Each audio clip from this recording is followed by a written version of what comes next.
In a world increasingly hostile to dissent, absolute freedom of speech remains the cornerstone of any functioning democracy. Without the right to criticize power openly, sovereignty becomes a mere facade, elections without accountability. As the First Amendment boldly declares, Congress shall make no law abridging freedom of speech. This isn't just an American principle, it's a universal truth that where speech is fettered, tyranny inevitably follows. Freedom without boundaries isn't freedom, it's chaos.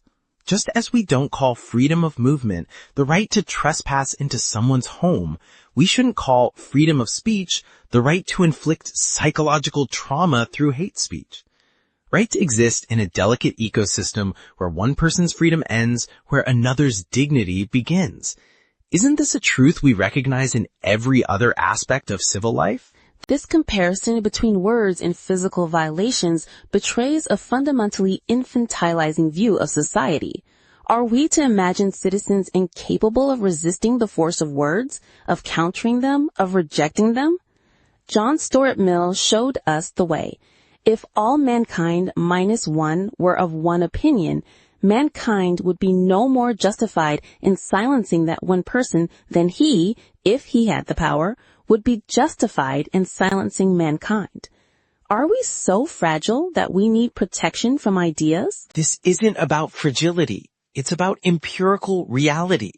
When Radio Télévision Libre des Mille Collines in Rwanda called Tutsis cockroaches and urged, "Don't kill those cockroaches with a bullet, cut them to pieces with a machete," these weren't just words.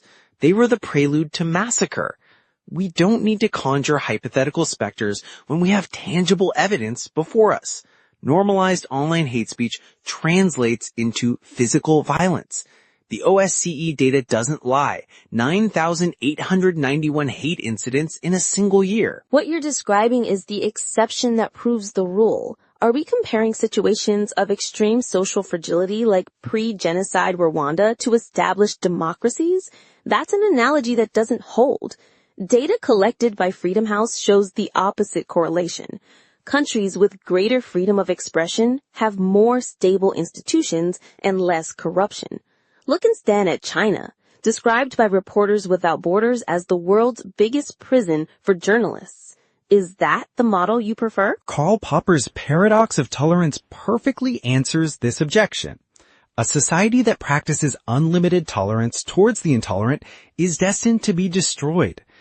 I'm not advocating for the Chinese model, but for the European one, which wisely balances rights and responsibilities. Article 10 of the European Convention on Human Rights vigorously defends political dissent, but draws a red line against incitement to hatred. Is that really so unreasonable? The problem with these reasonable constraints is that they become political tools in the hands of those in power. During the pandemic, dozens of governments introduced laws against disinformation used to arrest journalists and activists. In Russia, discrediting the armed forces now means any criticism of the war in Ukraine. Words are slippery, definitions manipulable. Who guarantees that tomorrow your own speech won't be labeled as hate? You're creating a false dilemma, either absolute freedom or arbitrary censorship. But there is a third way. European constraints aren't arbitrary. They must be prescribed by law, pursue a legitimate aim, and be proportionate. This isn't censorship, it's democratic governance. Speaking of manipulation, let's look at platform algorithms instead. An internal Facebook memo admitted that our platform's mechanics aren't neutral and systematically amplify hate and disinformation. You touch on a crucial point. Today's problem isn't freedom of expression, but the algorithmic monopoly that distorts the marketplace of ideas. Algorithms reward provocative content not because they're free, but because it generates engagement and therefore profits. The solution isn't to censor content, but to democratize platforms, make algorithms transparent, build alternatives to the advertising model.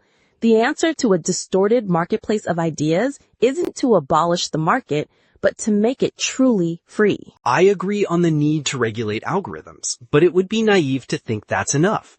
When Facebook amplified hate messages against the Rohingya in Myanmar, it played a determining role in what the UN defined as ethnic cleansing. Can we wait for platforms to self-reform? The European Digital Services Act represents a balanced approach. It doesn't dictate what is illegal, but imposes obligations of transparency and risk management.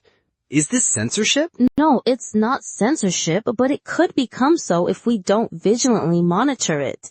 History is filled with good intentions that pave the road to hell. The real question is, do we still believe in citizens' capacity to discern, to exercise critical thinking? If we abandon this trust, we surrender the very essence of democracy. The remedy for the ills of liberty can only be more liberty, accompanied by critical education and social responsibility. Liberty without responsibility is a dangerous mirage. A democracy is only as strong as the social fabric that sustains it. When this fabric is torn by hatred, systematic disinformation, dehumanization of others, it becomes fragile, vulnerable. The real question is, are we willing to actively protect the values that make democratic dialogue possible, or will we let them erode in the name of an abstract absolute freedom that, ironically, could lead to the end of freedom itself?